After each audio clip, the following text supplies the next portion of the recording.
Foam tech is getting good fast, and the Boomstik has been the king of foam for a while now, but I think it's finally time that a paddle can knock it off, or at the very least, be the value version of it.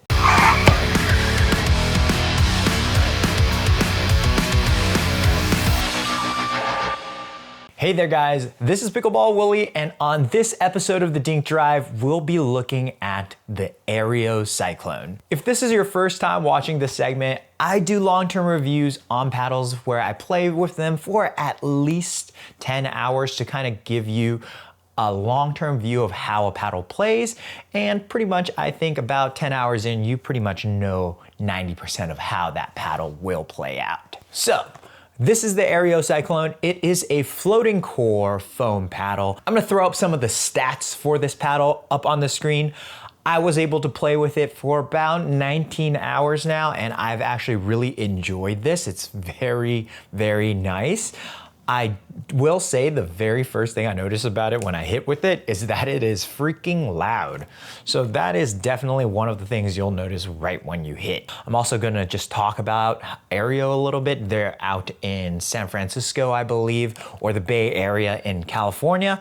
One of the exciting things happening for Aireo is that this paddle actually got UPA approval. So that does mean this will be able to be played on the pro scene. So it'll be interesting to see what ambitious things Aireo will be doing with this paddle. Now, the paddle starts out at $189. With code PBWillie, you get 10% off, so it ends up being about $170.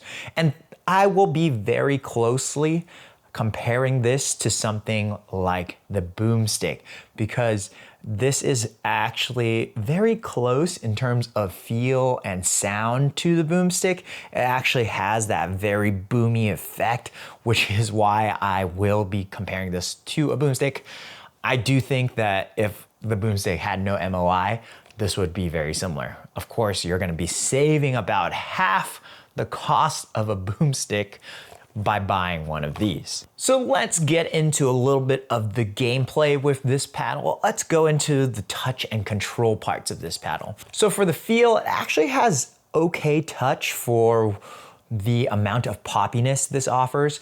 So this is, like I said, very similar in terms to a Boomstik where balls do seem to pop off very quickly, but it does feel more manageable than a Boomstik. It could be because the added weight on the Boomstik makes it a little bit too poppy, but I do feel like the Aireo is definitely a touch better in terms of feel. For feedback, I actually think the Aireo gives a lot of feedback. This is not necessarily a good thing.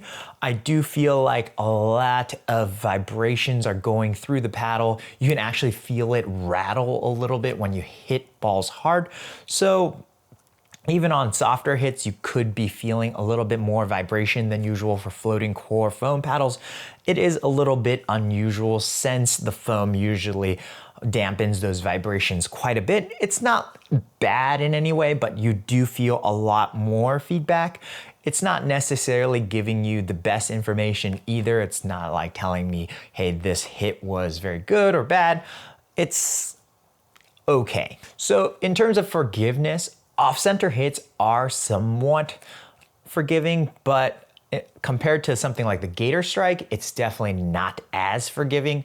But if you compare it to the Boomstik, I would say it is more forgiving. Now, one of the key things that I really enjoyed about this paddle is placement. I actually felt like placement shots at the net were very good. It was very easy to create angles with this and put the ball wherever I wanted, especially on softer shots at the net. Even if I did like a mini speed up with this paddle, it felt fine to place those shots. It was very easy because the paddle is so maneuverable, it's so light that it made those shots a little bit easier. Now let's get into what this paddle also does very well, and that is power. In terms of effort to create power, this paddle is definitely one of the easier paddles to use to create power, just like the Boomstik. I will say that this paddle is actually very exceptional at the net. Some of the putaways that I was getting with this paddle felt absolutely insane. They looked really fast. And I think this is one of the few paddles where if I had hit a putaway and body bagged someone, it would actually hurt. Sweet spot, I would say that for a floating core paddle, the sweet spot is a little bit tighter than I expected. It's not as big as some of the top tier floating core paddles that have a big sweet spot. Compared to the Boomstik, I would say it's very similar, but with weight, it could maybe open up a little bit. I didn't actually end up adding any weight to this, but I feel like this paddle would in fact play very well with added weight. Now, in terms of pop, this is where this paddle is very reminiscent to a Boomstik. You're gonna hear how loud it is just by hitting it.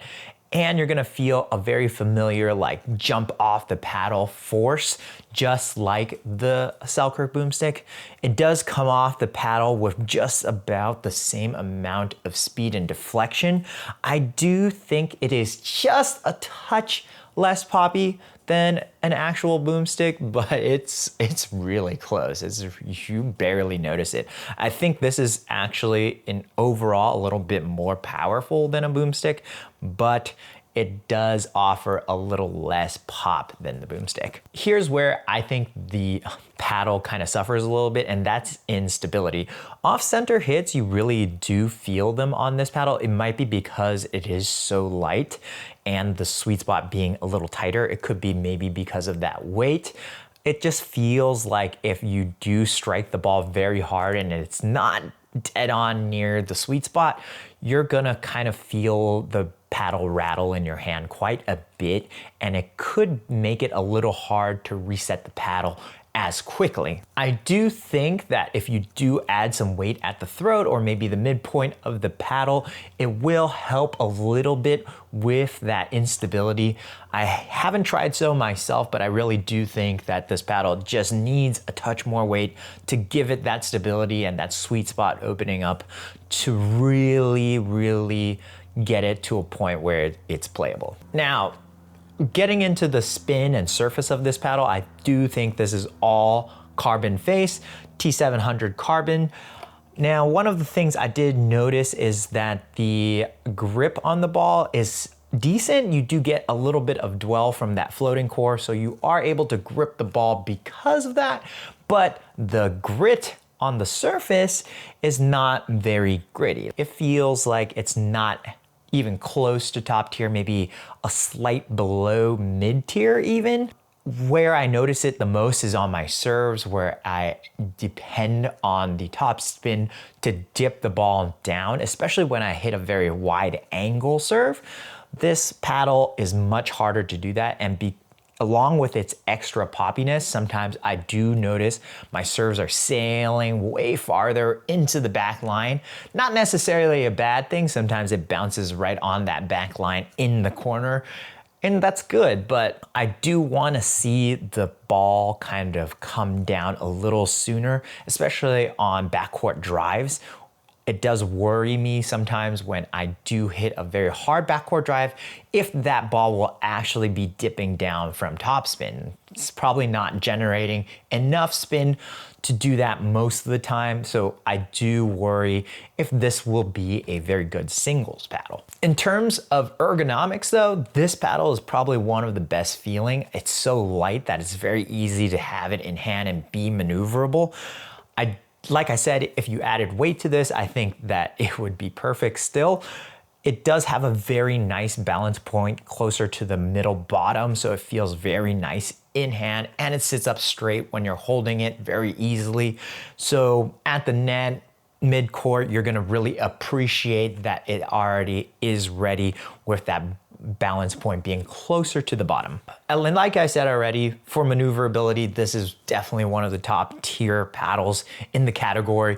Because it is so light, so well balanced, it is just very good at the net.